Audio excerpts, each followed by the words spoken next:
Want to thank Astro Alex on board the International Space Station for a very interesting picture. This is, of course, an eye of a hurricane, a typhoon actually, and that being Trami in the western Pacific, set to impact Japan as we head closer to this upcoming weekend. Yesterday was a super typhoon, but looking very impressive outside of the International Space Station there.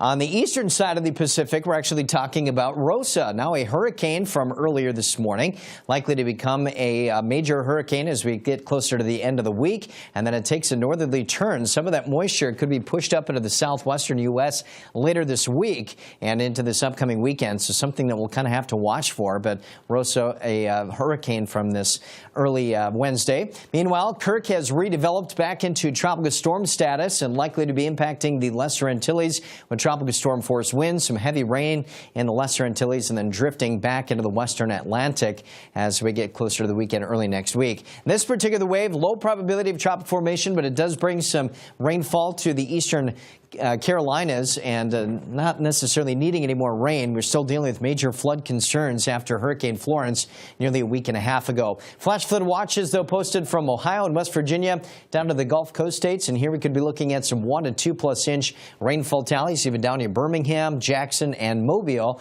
and some decent rain into the northeast as well, especially from Charleston to near D.C., and we do have a severe threat from Maine all the way down to D.C., likely to see some large hail and or damaging winds as the thunderstorms begin to develop later on today. The western U.S. is dealing with more elevated fire weather concerns and red flag warnings, and we have this colder air pouring out of Canada now, and each clipper that rolls by kind of helps tug down some additional colder air. That's frost and freeze concerns. We could even be seeing our first snows of the season for parts of North Dakota and Minnesota later this week.